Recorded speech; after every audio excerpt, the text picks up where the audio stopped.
가서 그것을 향하여 외치라. 그 악독이 내 앞에 상달되었음이니라 하시니라.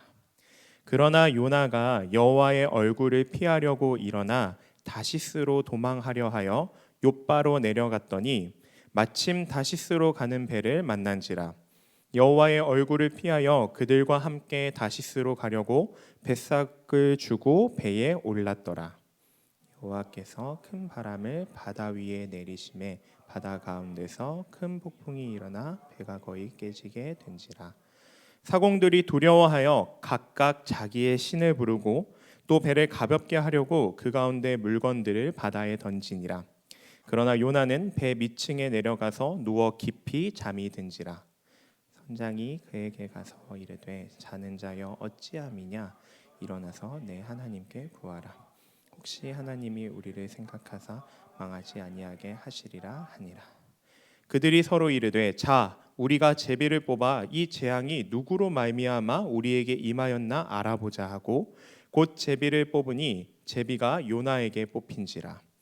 우리가 그에게 이르되 청하건대 이 재앙이 누구 때문에 우리에게 임하였는가 말하라. 내 생업이 무엇이며 내가 어디서 왔으며 내 나라가 어디며 어느 민족에 속하였느냐 하니 그가 대답하되 나는 히브리 사람이요 바다와 육지를 지으신 하늘의 하나님 여호와를 경외하는 자로라 하고 자기가 여호와의 얼굴을 피함인 줄을 그들에게 말하였으므로 우리가 알고 심히 두려워하여 이르되 내가 어찌하여 그렇게 행하였느냐 하니라. 바다가 점점 흉용한지라. 무리가 그에게 이르되 우리가 너를 어떻게 하여야 바다가 우리를 위하여 잔잔하겠느냐 하니 그가 대답하되 나를 들어 바다에 던지라. 그리하면 바다가 너희를 위하여 잔잔하리라. 너희가 이 큰 폭풍을 만난 것이 나 때임인 줄을 내가 아노라 하니라. 그러나 그 사람들이 힘써 노를 저어 배를 육지로 돌리고자 하다가 바다가 그들을 향하여 점점 더 흉용함으로 능히 못한지라. 우리가 여호와께 부르짖어 이르되 여호와여 구하고 구하오니 이 사람의 생명 때문에 우리를 멸망시키지 마옵소서. 무죄한 피를 우리에게 돌리지 마옵소서. 주 여호와께서는 주의 뜻대로 행하심이니이다 하고 요나를 들어 바다에 던지매 바다가 뛰노는 것이 곧 그친지라. 그 사람들이 여호와를 크게 두려워하여 여호와께 제물을 드리고 헌을 하였다. 우리 함께 읽겠습니다. 여호와께서 이미 큰 물고기를 예비하사 요나를 삼키게 하셨으므로 요나가 밤낮 3일을 물고기 뱃속에 있느니라. 아멘. 하나님의 말씀입니다. 네, 여러분 반갑습니다. 우리 이틀 전에 어떤 일이 있었죠? 네, 푸른 꿈 아이 세상이 있었죠. 되게 오랜만에 어린이날에 비가 왔던 것 같아요. 2019년 전에는 그런 적이 있었을까 하고 막 기억을 더듬어 봤는데 비가 와서 푸른 꿈을 막 문제가 돼요 막 이런 이야기도 들어본 적이 거의 없는 것 같고, 근데 이번에 정말 오랜만에 혹은 처음으로 비가 내렸는데 걱정했던 점은 우리들끼리 축제하고 끝나는 거 아니야? 라고 생각했는데 아마 오신 분들 그리고 또 다음 주에는 영상을 통해서 오시지 못한 분들도 아시겠지만 정말로 하나님께서 은혜를 부어주셔서 신기하게도 부평구청 안에서 저희가 했거든요.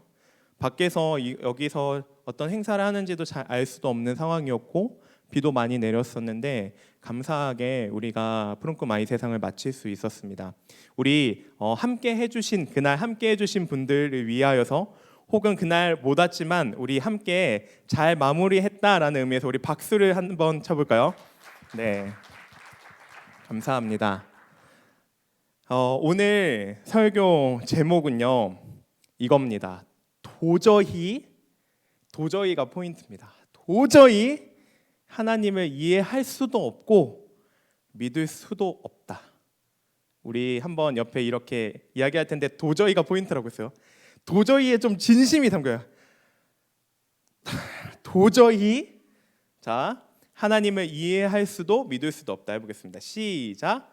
도저히 하나님을 이해할 수도 믿을 수도 없다. 혹시 이런 적이 있으신가요? 네, 오늘 우리가 오늘부터 살펴본 요나는요, 아마 오늘 말씀의 제목처럼 이런 심정이지 않았을까라는 생각이 계속해서 들었습니다. 갑자기 전도사님 왜 갑자기 요나서예요? 라고 이야기할 수도 있을 것 같아요.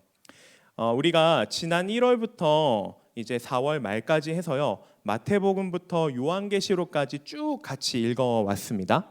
근데 5월부터 또 다시 창세기로 돌아가서 읽으려고 하니 조금 버겁더라고요. 벅차더라고요. 그래서 5월은 잠시 브레이크 타임을 가지고 6월부터 해서 창세기를 다시 읽어 나가려고 하는데요. 요나서를 정하게 된 계기는 제가 요즘 도망이라는 키워드와 또 하나님 앞에서 가짜 인생이 아니라 진짜 인생을 살고 싶다라는 주제들을 계속 묵상하고 있는데, 진짜 최고의 도망자가 누굴까 하고 막 찾아봤는데, 아마 여러분도 잘 아시는 이 요나가 진짜 최고의 도망자가 아닐까라는 생각이 들었습니다. 그래서 5월 한 달 동안 우리가 요나서가 짧아요. 4장까지밖에 없거든요. 그래서 한 주에 한 장씩 읽고 그 안에 있는 하나님께서 우리를 향해 주시는 메시지들을 잘 이해하고 좀 꼭꼭 씹어 먹고 돌아갔으면 좋겠습니다. 요나서를 나누기 이전에요, 제가 책을 2권을 좀 소개하려고 합니다. 다 읽으시지 않아도 됩니다. 첫 번째 책은요, 팀 켈러 목사님의 탕부 하나님이라는 책입니다. 아마 다들 아실 거예요. 그 두 아들 이야기. 동생은 망나니처럼 집에서 재산 다 가지고 타국에서 다 써버리고 돌아오는 동생. 그리고 형은 집 안에서 망나니처럼 지내는 형의 이야기에서 아버지의 사랑을 잘 나타내 준 책인데, 요 이야기가요, 요나서와 관련이 있습니다. 그래서 이따가 제가 말씀 나눌 때 이야기를 할 텐데, 이 책을 짧아요. 되게 저는 여러분들께 막 글밥 많고 막 페이지가 막 넘어서는 책 잘 추천 안 합니다. 저도 그런 책 읽기 어려워하기 때문에.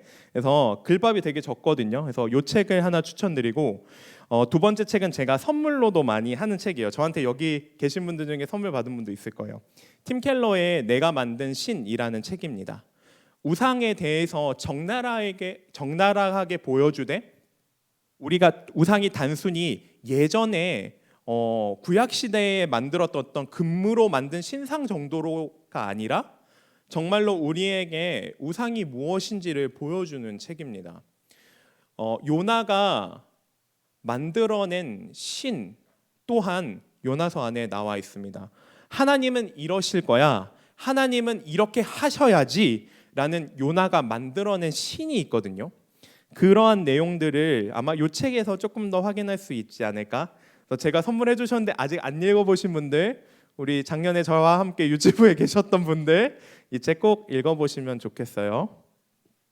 네, 혹시 다른 분들도 책을 선물 받고 싶다든지 추천받고 싶으면 오시면 제가 기꺼이 선물을 해드리겠습니다. 그러나 선물 받으신 분들은 꼭 읽고 저랑 1시간 정도 대화를 그래야 저도 선물을 하는 의미가 있을 것 같아요. 언제든지 대신에 오시면 알려드리겠습니다. 여러분 혹시 요나 잘 아시죠? 요나 혹시 처음 들어보시는 분 있으세요? 요나 이야기? 아마 우리 이렇게 기억할 것 같아요. 물고기 뱃속에서 3일 만에 다시 나온 이야기.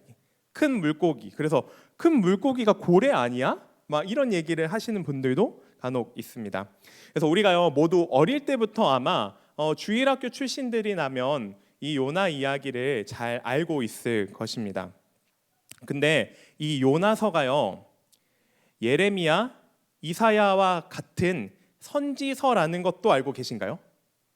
요나서가 선지서, 선지자들이 하나님께서 선지자들을 통해 하신 말씀을 적은 서라는 것도 혹시 알고 계셨나요? 자, 제가 퀴즈를 하나 드리겠습니다. 퀴즈 맞추신 분은 제가 책을 한 권 선물로 드리겠습니다. 제일 빨리 손을 들어서 맞춰주세요. 요나서가 제가 선지서라고, 잠깐만요. 뭐 대답하실 거죠, 우리? 네? 미리 준비. 지금 미리 준비하셨어요. 자, 준비하세요. 요나서가 제가 선지서라고 했는데 선지서 중에서는요 소선지서가 있습니다. 요나서가 이 소선지서에 해당되는데 소선지서는 몇 권의 성경으로 구성되어 있을까요? 자, 찍어보세요. 네, 아닙니다. 아닙니다. 저기 뒤에 승민. 오, 맞아요. 박수. 와, 혹시 승민, 제가 5층에서도 퀴즈 냈을 때 맞추지 않았어요? 대단하다. 맞아요. 소선지서가요 12권이 있습니다. 근데 다른 선지서는 우리가 어렵다라고 말하는데 왜 요나서가 마치 이야기가 쉽게 읽히냐면요, 우리가 읽었던 복음서처럼 내러티브, 그러니까 이야기 형식으로 구성되어 있어서 정말로 좀 재미있기도 해요. 어렸을 적에 막 요나 이야기 엄청 많이 설교로 하셨을 거예요. 근데 이 요나서는 그럼 몇 장으로 구성되어 있을까요? 네, 요거는 다들 아시기 때문에 4장으로 구성되어 있는데요. 이 구조를 알고 보시면 좋아요. 1장이랑 2장이랑 짝꿍이고요. 3장, 4장이랑 짝꿍이에요. 그래서 이 두 개의 사건으로 구성되어 있고 1장이랑 3장이랑 그래서 이 매칭을 이뤄요. 평행을 이뤄요. 1, 2장은 하나님 말씀을 따르지 않는 요나, 하나님의 말씀에 순종하지 않는 요나이고 3, 4장은 하나님의 말씀에 순종하는 요나 이야기입니다. 근데 그 구조가 똑같아요. 하나님께서 말씀하시고 요나가 하나님의 말씀에 반응하는 그 순서가 똑같습니다. 그래서 1, 2장을 보시고 아마 우리가 나중에 3, 4장을 보시면 이거 어디서 봤던 것 같은데 하는 그런 느낌이 들 것입니다. 근데 문제는 뭐냐면요, 아까 제가 얘기했지만 요나서 하면 우리가 기억하는 거는 다른 거 다 빼고 큰 물고기, 혹은 조금 더 기억하면 이상한 식물, 박넝쿨이라는 식물 정도만 우리한테 남아 있을 거예요. 근데 그렇게 하면 요나서가 우리 안에 잘 남지 않거든요. 그 이유는 우리가 큰 물고기에 집중하기 때문이에요. 이런 질문 많이 해요. 전사님, 그게 정말로 과학적으로 가능한가요? 혹시 우화나 어떤 이솝우화나 그리스 로마 신화 같은 그런 어떤 신화적 사실이 아닌가요? 라고 질문을 던지다 보니까 이거 좀 허구성이 많이 느껴지는데, 소설처럼 느껴지는데, 이러다 보니까 요나서가 우리 안에 교훈으로 잘 남기보다는 그냥 이렇게 지나가는 이야기로 많이 남습니다. 근데 이 요나서에는요, 실제로 이 큰 물고기가 진짜인지 아니냐에 대해서는 정확하게 답을 해주고 있지는 않지만, 그래도 우리가 소설을 보면 어떤 허구적인 장치나 흥미나 어떤 우리에게 어떤 그런 이목을 집중시키기 위해서 쓰는 소설의 장치들이 있는데, 그때 되게 그 사건을 장황하게 풀거든요. 막 이런 일도 있었고, 혹시 아기장수 우툴인가, 그 겨드랑이 밑에 날개 달린 친구 이야기 알아요? 고등학교 문학 시간에 혹시 했어요? 여기서 조금 차이가 나는데, 그 아기장수 우툴이라고 막 그 전설적인 이야기를 배웠었는데 되게 그 신화적 요소를 강조해요. 우툴이라는 그 아이가 엄청 이제 영웅적인 그 면을 담고 있다는 걸 알려주기 위해서. 그러면 요나서도요, 큰 물고기에 잡혀서 요나가 다시 육지로 나오기까지의 이야기들을 자세하게 풀어줘야 되는데, 여기서는 딱 2절에서만 언급하고 그냥 바로 넘어가요. 그래서 아마 이렇게 이것이 허구가 아니라 실제로 벌어진 사건이니까 너무나도 당연하게 넘어간 것이 아닐까?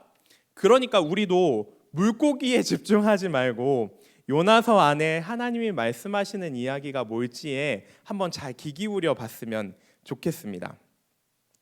자, 이야기를 이제 같이 시작해 보겠습니다. 요나에게 하나님의 말씀이 임하는 것으로 말씀이 시작됩니다. 아까 제가 요나서는 어떤 서라고 했죠? 소선지서. 죄송해요, 제가 TH 발음이라 소가 계속 혓바닥이 나와가지고 발음이 좀 어려워요. 소선지서죠. 그 선지서들은요, 근데 대개 이렇게 시작해요. 여호와의 말씀이 누구의 아들 누구에게 임했더라, 이렇게 시작을 하는데, 이 요나서는요 거기까지는 비슷하게 진행이 되는데 2절만 보면요, 이전에 봤던 선지서들이랑 조금은 다른 것 같은데 라는 힌트를 알 수 있습니다. 2절 한번 말씀을 같이 보겠습니다. 네, 함께 읽겠습니다. 시작. 너는 일어나 저 큰 성읍 니느웨로 가서 그것을 향하여 외치라. 그 악독이 내 앞에 상달되었음이니라 하시니라. 아멘. 하나님이 요나를 어디로 가라고 말씀하셔요 지금? 네, 저 큰 성읍 니느웨로 가서 외치라라고 말씀하십니다. 근데 여기서 놀라운 요소들을 우리가 발견할 수 있는데요. 첫 번째는요, 다른 선지서들과는 다르게 이 히브리 선지자인 요나에게 이스라엘에 가가지고 하나님의 말씀을 전해라가 일반적인데, 이스라엘을 떠나서 다른 이방 나라에 가서 하나님의 말씀을 선포해라가 처음 나오는 내용이라는 겁니다. 보통은 하나님이 이스라엘 백성들에게 말씀하시는 거여서 선지자를 통해서 말씀하시고 그 선지자는 모든 이스라엘 백성들을 모아놓고 이야기한단 말이에요. 근데 지금 니느웨는요, 우리가 잘 알고 있는 아수르라는 제국의 수도거든요. 거기 딴 나라 도시 가가지고 지금 회개를 선포하라는 것입니다. 근데 다른 선지자들은 그 누구도 다른 나라에 가가지고 설교를 전하라고 보냄을 받은 자가 없습니다. 그러니까 요나가 이런 경우가 처음이라는 겁니다. 두 번째는요, 이 니느웨라는 도시가 충격적입니다. 아수르라는 나라는요, 결국 이 이스라엘을 멸망시키는, 이스라엘이 북이스라엘과 남유다로 나뉩니다. 솔로몬 이후에요. 근데 이 북이스라엘을 멸망시키는 나라가 아수르인데, 그 아수르에 가가지고 회개를 선포하라니까 이게 말이 안 되는 거예요. 아니, 하나님 어떻게 우리 이스라엘을 공격하고 우리 이스라엘에게 조공을 바치라고 협박했던 그 나라에 가가지고 어찌 회개를 선포하라고 하십니까? 라는 말이 절로 나오는 거죠. 실제로 아수르인들이요, 이스라엘에게만 폭력적이지 않았고 여러 주변 나라 애들도 폭력적이었는데 어느 정도였냐면요, 이런 글이 있었습니다. 아수르인들은 적을 사로잡은 후, 그러니까 전쟁이 끝나고 이 포로들을 사로잡은 후에, 잘 들으세요, 두 다리와 한쪽 팔을 잘라냅니다. 포로들을요. 한쪽 팔 그럼 남죠?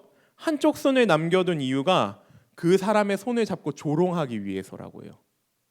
상상이 되세요? 양쪽 다리 다 자르고 한쪽 팔 자른 다음에 딱 한 팔만 댕하고 남았는데 이 팔 남겨둔 이유는 그 손 잡고 조롱하려고. 그러니까 그만큼 이 아수르가 얼마나 폭력적이고 그런 야만적인 족속이었는지를 보여주고 있습니다. 아마 오늘날로 표현하면 전쟁을 마구 일으키는 테러 국가 정도로 표현할 수 있을 것 같습니다. 근데 이런 나라의 수도에 가가지고 여호와 하나님께서는 요나에게 자기의 말씀을 전하라라는 것입니다. 근데 말로 해서 들었을 정도면요, 말로 해서 들었을 정도라면 아예 말을 하지 않았겠죠. 근데 요나는요, 하나님이 분명히 그 나라를 심판하시는 게 아니라 뭔가 요나 생각에는 그 정도면 하나님 제거하셔야 되는 거 아닙니까? 우리 하나님의 민족, 하나님의 백성인 이스라엘을 그 정도로 괴롭히고 못 살게 군 나라 정도라면 경고를 하는 게 아니라 경고 이전에 그냥 치셔야 되는 것 아닙니까? 라고 생각을 하지만 하나님이 그렇게 하시지 않을 거라는 걸 요나가 이미 알고 있었습니다. 그래서 가기 싫었던 거예요. 요나서 4장 1절에서 2절에 이런 말씀이 나옵니다. 요나가 이미 알았다는 건데요, 제가 읽겠습니다. 요나가 매우 싫어하고 성내며 여호와께 기도하여 이르되, 여호와여, 내가 고국에 있을 때, 이스라엘에 있을 때 이러하겠다고 말씀하지 아니하였나이까? 그러므로 내가 빨리 다시스, 여호와께서 니느웨로 가라고 했는데 요나가 다시스로 도망하였사오니 주께서는 은혜로우시며 자비로우시며 노하기를 더디하시며 인애가 크시사 뜻을 돌이켜 이 아수르에게 재앙을 내리지 아니하시는 하나님이신 줄을 내가 알았음이니이다. 그러니까 요나는 알아서요, 하나님이 이 아수르를 심판하지 않고 회개시키려고 하신다는 것을 알았기 때문에 더 가기 싫었던 겁니다. 어떻게 선하다고 하시는 하나님이 우리나라를 공격하고 우리나라를 못 살게 구는 그 민족에게 가서 어떤 자비를 베푸실 수 있지? 도대체 하나님은 왜 자기 백성들의 원수들을 도우시는 거지? 이런 질문들이 요나에게도 그리고 이 요나서를 읽는 우리에게도 이런 생각이 들 것입니다. 근데요, 요나라는 사람의 배경만 봐도요, 더 이 하나님의 이 부르심과 말씀은요 이해가 안 돼요. 자, 요나가요, 요나서에 처음 등장하는 게 아니에요. 열왕기하 14장 25절에 등장합니다. 네, 한번 띄워주시면 제가 읽겠습니다. 이스라엘의 하나님 여호와께서 그의 종 가드에벨 아미떼의 아들 선지자 요나를 통하여 하신 말씀과 같이 여로보암 당시의 왕입니다. 여로보암이 이스라엘 영토를 회복하되 하맛 어기에서부터 아라바 바다까지 하였으니, 이때 당시에 다른 선지자들은요 이 여로보암이 하나님의 말씀을 따르지 않고 이 여로보암의 통치가요 불의하다고 생각했어요. 그래서 아모스나 호세아 같은 선지자들은 이 왕을 엄청 경고했어요. 그렇게 하면 안 된다고. 근데 요나는요 이 이스라엘 나라라는 국가의 힘과 어떤 이 영토의 확장을 위해서 여로보암이 했던 군사 정책들을 동의하고 또 지지했던 선지자였습니다. 그래서 아마 요나서를 이 내용으로만 먼저 보면요, 요나는 대단히 애국적이고 상당히 민족주의적인, 우리나라를 끔찍히도 사랑하지만 우리나라를 항상 먼저 우리나라만 생각하는 그런 사람으로도 볼 수 있습니다. 근데 그런 사람에게 우리나라가 짱이야, 그리고 우리나라 무시하는 여러 나라들 다 공격하고 군사력을 기르고 이런 마음을 가지고 있는 사람한테 그 우리나라를 공격하고 원수의 나라인 아수르에 가가지고 회개 말씀을 전하라니까, 저는 사실 이 말씀을 보면서 이거 좀 하나님이 이렇게 말씀하실까? 이 사실을 다 아는데도 나는 도저히 이해가 안 되는데 어떻게 이렇게 말씀하시지? 하는 부분들이 사실 좀 놀랐습니다.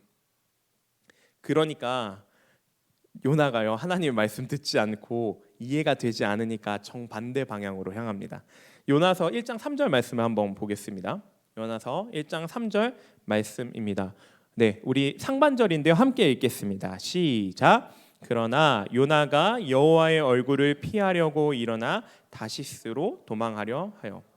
너무 웃기잖아요. 일어나서 니느웨로 가라, 동쪽이거든요. 니느웨가 동쪽으로 가라라고 했더니 의도적으로 일어나서 서쪽으로 가요. 다시스로. 다시스는 지금 이제 스페인 지역인데, 이 니느웨는 육로를 통해서도 갈 수 있는 곳이었는데 육로로 가라 했더니 배를 타요. 그리고 도시로 가라 했는데 바다로 가요. 그러니까 의도적으로 요나가 하나님, 저 진짜 하나님 말씀 듣기 싫어요. 하나님의 말씀이 이해가 안 됩니다. 어떻게 저보고 그곳에 가라고 하십니까? 라는 마음을 품고 하나님의 말씀을 안 듣는 거죠. 왜 그렇게 행동을 했냐면, 반복적으로 우리가 보고 있듯이 하나님의 말씀이 실제적으로도 이해가 안 되고, 이거 진짜 하나님이 우리 하나님이 맞나? 신학적으로도 이치가 맞지 않는다고 판단한 거예요, 요나가. 그러니까 안 간 거죠.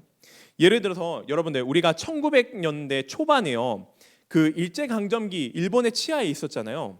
그때 일본이 우리나라 사람들을 이제 죽이고 또 문화들을 말살하는 그런 정책들, 또 헌병 경찰을 통해서 우리를 탄압했던 그 시대에 한국에 있는 목사님에게 일본 수도에 가가지고 너희들 회개하라라고 전하면 어떨 것 같으세요? 그 목사님 살아 있을까요?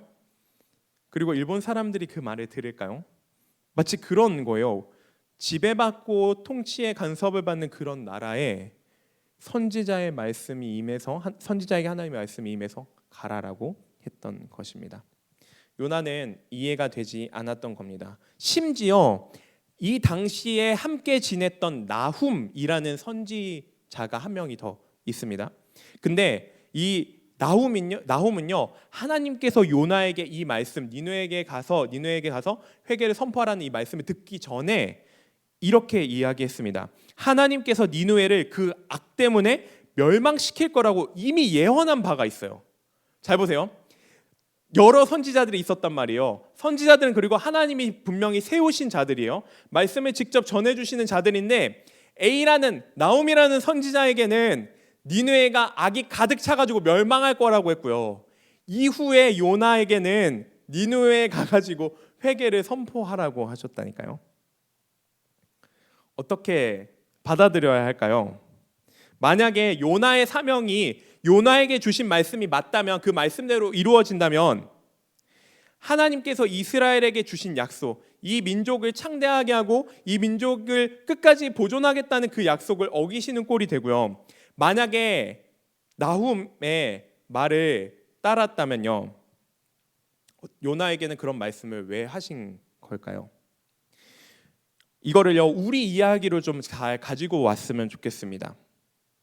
여기서는 두 나라의 극적인 전쟁 상황과 어떤 통치 상황들을 배경으로 하지만, 실제로 누군가가 나를 끊임없이 무시하고 끊임없이 괴롭히고 혹은 그 정도의 사람이 아니더라도 내가 생각하기에 저 사람이 짓는 행동이나 어떤 죄를 보면 충분히 벌을 받아야 될 것 같고 혼나야 될 것 같은데도 불구하고 왜 하나님은 그들을 향해서 사랑의 마음으로 인내하라고 하고 그들에게 회개하라고 하는 마음을 우리에게 주시는 걸까요? 그때 저는 요나가 오늘 설교 제목과 같은 고백을 하지 않았을까요? 도저히 내가 100번이고 생각해봐도 이 말씀이 하나님의 뜻이 이해가 되지도 않고 이젠 믿을 수도 없겠다라고 고백하는 겁니다. 이제 요나는요, 하나님의 말씀뿐 아니라 이 말씀을 하시는 그분, 하나님의 존재도, 하나님의 선하심과 하나님의 지혜와 하나님의 정의롭다라고 하는 그 정의로운 성품 또한 의심하게 되는 것입니다. 혹시 이런 적 있으세요? 삶을 그냥 잘 내가 하나님께 순종하고 믿으면서 삶을 살아가는데 어느 날 나 혹은 우리 가족과 함께 병원을 간 거예요. 병원에 가서 뭐 그냥 어떤 감기 정도겠지, 기침을 그냥 조금 해가지고 병원에 갔는데 갑자기 큰 수술을 받아야 한다라는 말을 들었을 때 어떤 생각이 드세요? 이런 고백하지 않으세요? 하나님 왜 저에게 도저히 아니 왜요? 왜 갑자기요? 왜 지금이요? 이런 고백을 할 수 있지 않나요? 혹은 늘 완벽하고 늘 우리가 행복할 것만 같은 관계들이요, 때로는 친구일 수도 연인일 수도 가족일 수도 있던 그 관계가 하루아침에 풍비박산 나는 겁니다. 그때 우리에게 드는 질문은 하나님 정말로 존재하시나요? 선하시고 나를 돌보신다라는 당신께서 나의 이 상황을 아신다면 일 처리를 잘못하고 계신 거 아닐까요? 이렇게 우리의 생각으로 이해할 수 없는 일들이 펼쳐졌을 때 우리는 당연하게도 하나님을 의심하게 된다라는 것입니다. 이런 일이 벌어질 때 우리는 이렇게 결정을 해야 돼요. 두 가지 중에 하나입니다. 첫 번째, 무엇이 최선인지 하나님이 진짜 아실까? 아니면 내가 알고 있는 것이 최선이지 않을까라는 생각을 하게 된다는 것입니다. 기본적으로 하나님 없이요, 우리 인간들이 홀로 어떤 결정들을 하면 기본적으로 늘 내가 맞아, 내가 생각한 대로가 맞아, 하나님이 틀렸어 라는 쪽으로 우리가 마음을 모아갑니다. 누가 그런 말 하지 않아도요, 모아가요 마음을. 그리고 이렇게 생각합니다. 하나님이 진짜로 나를 위해서 일하고 계신 게 맞나? 내가 행복하기를 원하는데 나의 행복과 어떤 나의 삶의 풍요로움에 진짜로 그분이 헌신하고 계신가? 진짜 그분은 내가 행복하고 내가 정말로 기쁘기를 원하실까라는 의심의 눈초리가, 의심의 마음이 점점 눈구덩이처럼 불어나는 것입니다. 그리고 나서요, 합당한 이유가 없다고 판단되었을 때, 그리고 그 이유가, 그 근거가 우리 마음에 들지 않았을 때는 이제는 하나님은 이렇게 하시지 않았어, 하나님은 나를 사랑하시지 않아 라고 정말로 결정을 하게 됩니다. 아담과 하와도요 에덴 동산에서 똑같이 이 같은 일을 했습니다. 하나님의 첫 번째 명령이요 창세기 2장 16절에서 17절에 나옵니다. 우리 함께 읽어보도록 하겠습니다. 시작. 여호와 하나님이 그 사람에게 명하여 이르시되 동산 각종 나무의 열매는 내가 임의로 먹되 선악을 알게 하는 나무의 열매는 먹지 말라. 내가 먹는 날에는 반드시 죽으리라 하시니라. 아멘. 이 말씀 너무 잘 아는 말씀이죠. 선악과 말씀입니다.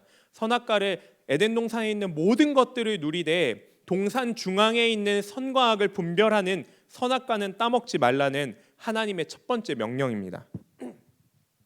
창세기 3장 6절에는 이렇게 나와 있습니다. 그것들이 먹음직도 하고 보암직도 하고 탐스럽기까지 했지만 하나님이 이걸 안 알려주셨어요. 왜? 하나님은 그 선악과를 따먹는 일이 잘못된 일인가?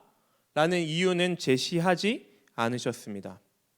아담과 하와는요 오랜 후에 이 요나처럼요 하나님의 명령에 타당한 근거가 없다면 내가 이해할 수 있는 어떤 상식선을 벗어난다면 그 명령을 따를 이유가 없다고 판단한 것입니다. 즉 하나님이 그들에게 가장 유익한 것을 주기 원하신다라는 마음을요 이제는 더 이상 신뢰할 수 없게 된 것입니다. 그래서 그들은 선악과를 먹었습니다. 요나는요 하나님께서 니느웨로 가라는 명령이 이해되지 않자 하나님을 피해서 달아났습니다. 우리가 요나서 전체를 이제 보게 되면 인간이 하나님을 피해서 도망가는 두 가지 전략이 있다라는 것을 우리가 요나를 통해 배울 수 있습니다. 로마서 1장에서 3장 말씀에 이러한 내용들을 확인할 수 있습니다. 로마서 1장 29절 말씀입니다. 우리 함께 읽겠습니다. 시작. 곧 모든 불의, 추악, 탐욕, 악의가 가득한 자요, 시기, 살인, 분쟁, 사기, 악독이 가득한 자요, 수근수근 하는 자요. 아멘. 바울은요 하나님을 거부하는 자들, 모든 불의와 추악과 탐욕과 악의가 가득한 자들에 대해서 말하고 있습니다. 요거 잘 기억해 두세요. 악을 자행하는 자들입니다. 근데 2장에서는요 반대로 성경을 따르려고 하는 이들에 대해서 이렇게 이야기합니다. 2장 17절에서 18절 말씀입니다. 함께 읽겠습니다. 시작. 내가 율법을 의지하며 하나님을 자랑하며 율법의 교훈을 받아 하나님의 뜻을 알고 지극히 선한 것을 분간하며. 바울은요 1장에서는 우상 숭배하고 악을 자행하는 어떤 부도덕한 이방 사람들을 이야기하지만 2장에서는 성경을 믿는 아주 도덕적인 사람들을 바라본 후에요 두 그룹을 다 이야기한 후에 아주 이렇게 결론을 내립니다. 3장 10절에서 12절인데요 새 번역으로 우리 같이 읽겠습니다. 함께 읽겠습니다. 시작. 의인은 없다. 한 사람도 없다. 하나님을 찾는 사람도 없다. 모두가 곁길로 빠졌다. 모두가. 악을 자행하는 자들도요 하나님의 말씀에 따른다고 하는 자들도 두 그룹 모두가 다 곁길로 빠졌다라고 이야기합니다. 하나님을 피해서 달아나는 이 사람들은요 첫 번째로 악을 자행하는 사람들은요 결국 부도덕한 삶들은 계속 자행하다 보니 하나님을 떠날 수 있는 것이 우리가 이해가 됩니다. 그러나 하나님을 잘 믿고 따른다는 사람들, 성경대로 따른다는 사람들도요 하나님을 피하다는 것이 가능하다라고 바울은 이야기를 하고 있는 것입니다. 하나님을 피해서 달아나는 이 사례를요 우리가 어디서도 찾을 수 있냐면요 아까 제가 말씀드렸던 이 탕부의 하나님 이야기가 나오는 누가복음 15장 두 아들의 비유에서도 우리가 찾을 수 있습니다. 유산을 챙겨서 집을 떠난 동생, 망나니와 같은 삶을 살았던 동생은요 아버지의 말씀, 아버지가 이야기하는 삶의 가치들을 다 무시하고 자기가 원하는 방식대로 살기 위해서 집을 그리고 아버지를 떠납니다. 마치 로마서 1장에 나오는 악을 행하는 자들과 비슷합니다. 말씀에 따르지 않는 자들이요. 근데 반대로요 아버지가 그 반대로 형은 집에 머물면서 아버지에게는 철저하게 순종합니다. 그렇지만 아버지가 이 남은 재산으로요, 큰아들이 원하지 않는, 자신이 동의할 수 없는 그 동생이 돌아왔을 때 그 돈으로 축제를 벌이자 분노를 쏟아냅니다. 이 지점에서 형도 비록 동생처럼 방탕하게 떠난 삶을 살진 않았지만 아버지를 사랑하지 않음이 극명하게 드러나는 장면입니다. 큰아들이 아버지에게 순종했던 것은요, 아버지를 사랑해서 순종한 것이 아닙니다. 순종을 하면 내가 나중에 받을 유산에 어떤 이득이 있겠지라는 그러한 마음으로 자신이 원하는 대로 그 재산을 얻기 위한 어떤 통제 방법으로 이렇게 말씀에 따른 것입니다. 그러니까 결국 떠난 동생이나 남아서 아버지의 말씀에 따랐다고 하는 형이나 둘 다 아버지를 사랑하지 않았습니다. 그리고 아버지를 신뢰하지 않았습니다. 우리는요, 이렇게 생각할 때가 많아요. 우리가 교회 안에 있고 그리스도를 믿고 있다라고 말하면서 이런 마음을 듭니다. 내가 말씀대로 조금 행하면, 내가 선을 행하고 어떤 도덕적인 삶을 살면 내가 하나님 앞에서 마치 치러야 할 것들, 갚아야 할 것들을 다 했다라고 생각합니다.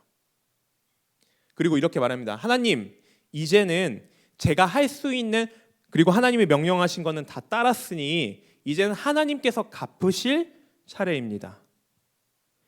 더 이상 하나님께서 제게 뭐라고 하시는 것은요, 이거 해라 저거 해라 하는 것은 선을 넘는 거니까 조심하세요 하나님, 이렇게 이야기하는 것과 같다는 것입니다. 마치 이렇게 생각하는 거죠. 우리가 기도하면 당연하게도 하나님이 우리의 기도를 들으셔야 되고 우리에게 복을 내리셔야 된다라는 이상한 오해가 있는 것입니다. 그래서 하나님 앞에 감사하고 어떤 기쁨으로 그래서 순종하는 마음으로 하나님께 나아가는 것이 아니라 하나님을 내 이득에 맞게 나의 이익을 추구하기 위한 어떤 통제권 안에서 컨트롤하고 있는 거예요. 하나님을요. 우리가 사람 통제도 잘 안 되거든요. 제가 대학교 때 40명 정도 되는 이렇게 어떤 그룹의 리더였는데 1년에 전시회를, 해외 전시회를 한 8번 정도 나갔던 적이 있습니다. 그래서 뭐 중국이랑 베트남 2번 가고 중국 광저우랑 뭐 일본이랑 뭐 등등등등. 근데 베트남 너무 많이 나갔어요. 짜장면이래. 제가 좋아하는 쌀국수 진짜 아침, 점심, 저녁으로 먹었는데 그때 같이 나가면 통제가 잘 안 돼요. 그리고 우리 안에 어떤 신뢰관계도 되게 중요하지만 또 사람은 누구나 다 원하는 대로 살고 싶고 또 각자 원하는 것이 다 다르기 때문에 통제가 잘 안 된단 말이에요. 근데 사람 통제도 안 되는 우리가 하나님을 통제하려고 든단 말입니다. 그래서 우리가 겉으로는 하나님께 순종하는 것처럼 보여도 결국 하나님이 아니라 우리를 위해서 그런 행동들을, 하나님의 말씀에 따른다는 것, 기도한다는 것이 다 내가 하나님께 복받기 위한 어떤 기복주의 신앙처럼 하고 있다라는 것입니다. 네, 반주를 부탁드립니다. 하나님을 피해서 달아나는 이 두 가지 방식은요, 구약 성경의 어떤 사례가 이제 요나서에 있습니다. 제가 말한 것처럼 요나서 1장에서 2장은요 마치 동생과도 같습니다. 상부 하나님의 이야기에서요. 그리고 3, 4장에서는요 요나가요 마치 형처럼 행동해요. 하나님의 말씀은 순종하지만 하나님을 전혀 사랑하거나 신뢰하지 않는 마음에서 나오는 순종입니다. 1, 2장에서는 요나가 주님께 불순종하고 구분을 피해서 달아나지만 결국 회개하고 하나님의 은혜를 구하는 장면까지 이릅니다. 마치 집을 떠났다가 회개하고 돌아온 동생의 이야기와 같습니다. 그러나 요나는 마지막 3, 4장에서요 니느웨에 가서 말씀을 전하라는 하나님의 그 말씀에 순종해요. 순종하지만 요나가 생각한 범위 내에서 스스로를 그리고 하나님을요 그 자기의 상황 안에 계속 통제하려 해요. 하나님 이러셔야죠. 어떻게 그러실 수 있습니까? 자신의 생각과 벗어나는 그 지점이 생기는 그 순간 하나님을 통제하려는 모습이 있습니다.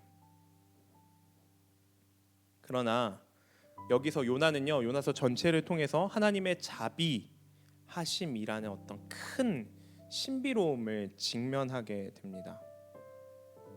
요나가 자신의 죄를 인식하고 온전히 하나님의 그 자비와 은혜에 의지하여서 자신이 그런 존재라는 것을, 은혜 없이는 살아갈 수 없는 존재라는 것을 깨닫지 않는 한 요나는 하나님이 어떻게 그 악한 사람들에게 자비를 베푸시며 여전히 하나님이 정의롭고 신실할 수 있는지에 대해서 결코 이해하지 못할 것입니다. 그래서 요나서는요, 하나님이 때로는 요나의 손을 잡고 때로는 멱살을 잡아 끌면서 우여곡절 끝에 하나님의 은혜의 자리까지 데리고 가는 것이 요나서 1장부터 4장까지의 전체적인 내용입니다. 제가 오늘 말씀을 준비하면서요, 필립 얀시라는 분의 책 중에 놀라운 하나님의 은혜라는 책에서요, 한 예화가 오늘 내용이랑 너무 관련이 깊어서 이 이야기만 드리고 오늘 말씀을 마무리하려고 합니다. 한번 잘 들어보세요. 얼마 전 15살 난 딸과 전쟁 중인 싸우고 있는 목사 친구로부터 연락이 왔다. 그는 딸이 피임약을 사용하는 것을 알고 있었다. 심지어 며칠씩 집에 들어오지 않을 때도 있었다. 부모가 갖가지 훈육을 시도해봤지만 소용없었다. 딸은 거짓말과 속임수를 일삼으며 반격할 방도를 찾곤 했다. 그리고 이렇게 말했다. 이게 다 엄한 것밖에 모르는 엄마 아빠 때문이에요.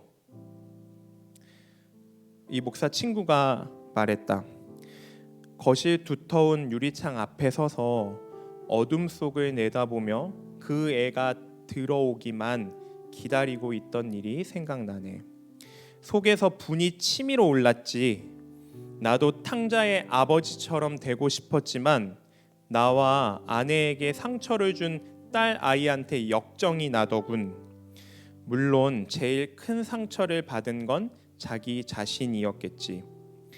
하나님의 진노가 표현된 예언서 말씀이 비로소 이해가 되더군.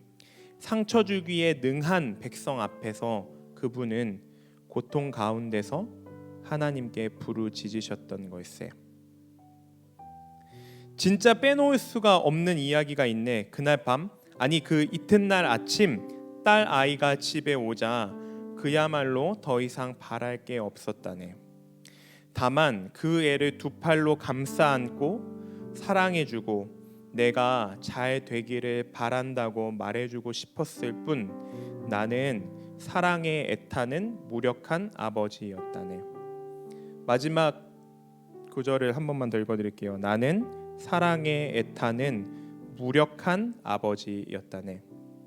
요나처럼 하나님께로 늘 가는 것이 아니라 하나님을 피해서 달아나는 우리의 모습들이 분명 있을 것입니다. 그 이유는 하나님이 이해되지 않아서요. 내가 처한 상황이 문제가 해결되지 않고 내 선에서는 이게 맞다는 생각이 들지 않아서요.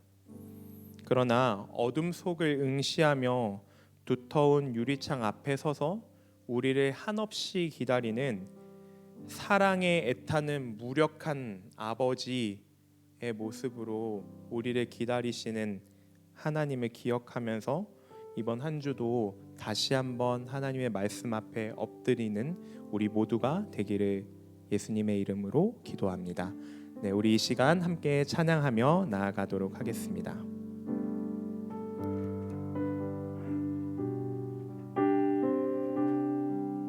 네, 우리 가사를 한번 잘 생각하시면서 우리 찬양을 함께 고백했으면 좋겠습니다.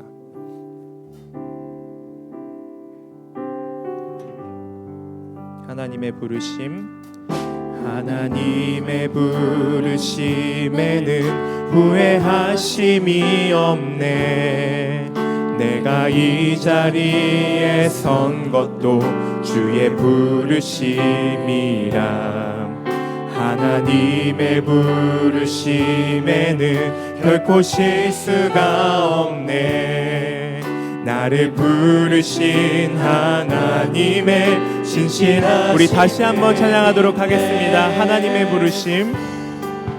하나님의 부르심에는 후회하심이 없네. 내가 이 자리에 선 것도 주의 부르심이라. 하나님의 부르심에는 결코 실수가 없네. 나를 부르신 하나님의 신실하심을 날 부르신 뜻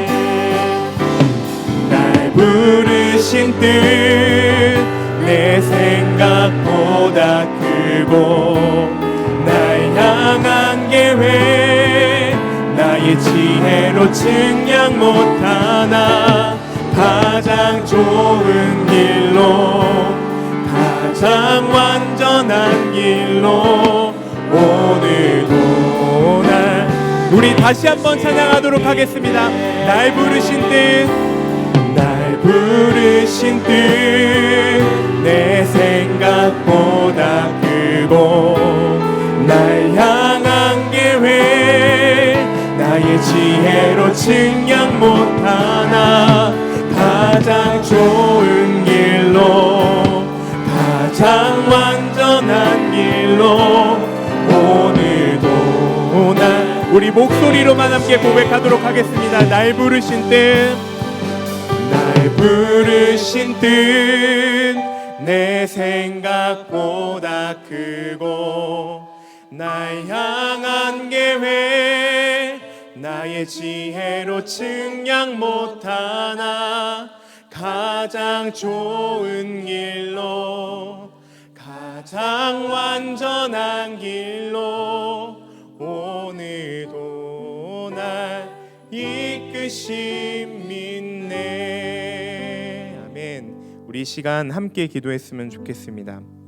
우리가 들었던 말씀들을 생각하면서 그리고 우리가 마지막으로 고백했던 찬양의 가사처럼 하나님, 나의 지혜로 당신의 크신 계획을 측량할 순 없으나 다 이해할 순 없으나 그것이 나에게 가장 좋은 길이라고, 그것이 나에게 가장 선하며 완전한 길이라는 것을 내가 믿게 하여 주십시오. 내 생각 안에서 나의 짧은 지식과 지혜 안에서 하나님을 이해하려고 애쓰며 고군분투하며 그 뜻이 내게 맞지 않다며 도망하며 피하는 자가 아니라 늘 우리를 진심으로 사랑하시며 그 사랑에 애타는 아버지의 모습으로 우리를 기다리고 계시는 그 하나님을 기억하며 다시 그 말씀에 순종하며 나아가겠노라고 우리의 처한 상황들을 하나님 앞에 솔직하게 나누며 우리가 하나님 앞에 가지고 있는 생각들을 하나님 앞에 솔직하게 고백하며 이 시간 아버지 앞에 다시 한번 나아가는 시간 갖도록 하겠습니다. 우리 주여 한번 외치고 뜨겁게 기도하도록 하겠습니다. 주여!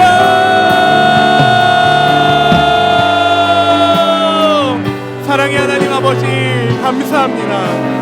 하나님께서 요나에게 어찌 이스라엘을 괴롭히고 이스라엘을 끔찍히도 싫어하고 죽이던 그 강대국에 그 나라의 성읍에 가서 하나님의 회개의 말씀을 전하라고 하십니까? 하나님 도대체 진짜로 우리를 사랑하시는 게 맞습니까?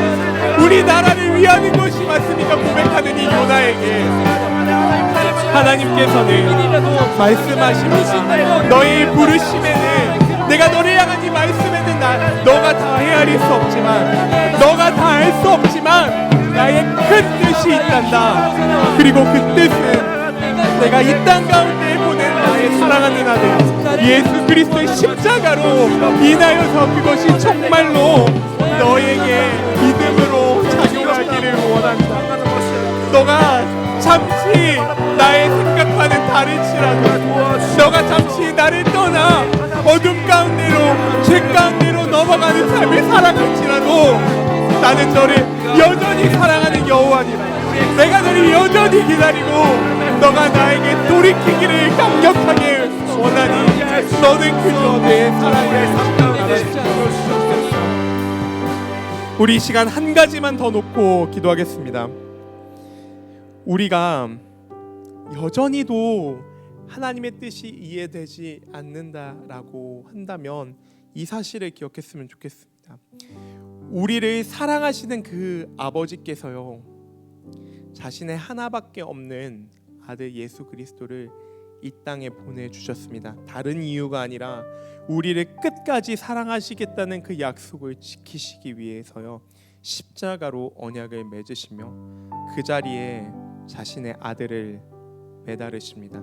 그의 죽음이 있어야만 우리가 정말로 구원에 이를 수 있는 길에 다다르기 때문입니다.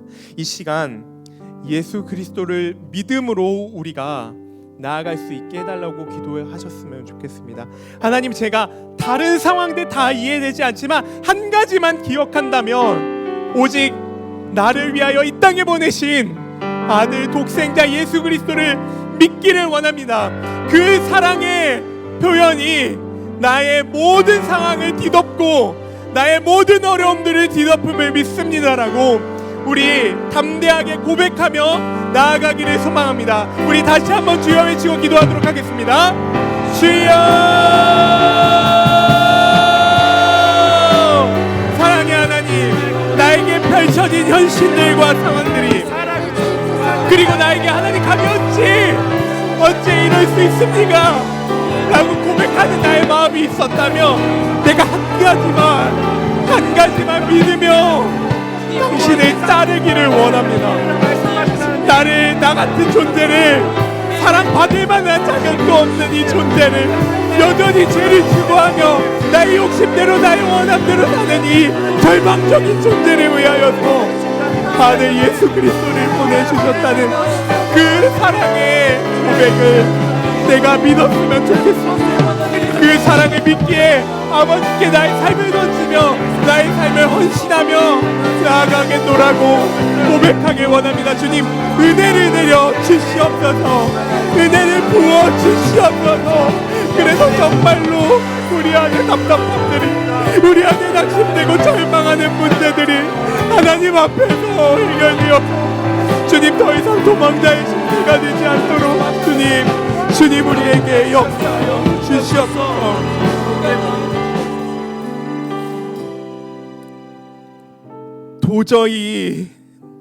도저히 당신의 뜻이 이해되지 않고 믿을 수가 없습니다. 요나는 이렇게 고백했을 것입니다. 우리 또한 동일합니다. 하나님, 어찌 저런 사람에게 복을 주시나요? 내가 언제까지 저 사람을 참아줘야 되나요? 내가 언제까지 저 죄들을 사랑으로 기다려줘야 하나요? 이쯤이면 되지 않으셨습니까? 나의 이 구질구질한 이 상황과 가정들과 나의 학업의 어떤 진로와 하나님, 이때 정도면 해결해 주셔야 되는 거 아닙니까? 우리는 이렇게 고백할 수 있지만 의심이 들 때마다 우리가 기억했으면 좋겠습니다. 하나님께서는 우리가 당신을 떠나, 말씀을 떠나 죄를 짓던, 우리가 위장하고 하나님의 말씀을 순종하는 척하면서 하나님을 이용하던 어떤 것과는 상관없이 여전히 우리를 사랑하시는, 그 사랑에 애타하시는 아버지라는 사실을, 여전히 우리가 돌이키기를 기다리고 있다라는 사실을 우리가 기억했으면 좋겠습니다. 그런 은혜가 우리에게 있다면 우리가 다시 하나님의 말씀을 받아들이려고 한 걸음 한 걸음 나아갈 것이라고 믿습니다. 주님, 이렇게 믿음으로 걸어나가는 우리들에게 은혜를 내려주셔서 그 사랑의 증표인 예수 그리스도를 믿고 그 믿음에 그치는 것이 아니라 나의 삶을 헌신하고 그 제자로서의 삶을 따르겠다고 고백하는 우리 모든 주의 자녀들이 될 수 있도록 주님 도와주시옵소서. 감사드리며 예수님의 이름으로 기도드립니다. 아멘. 우리 이 시간 준비한 헌금과 우리의 마음을 드리도록 하겠습니다.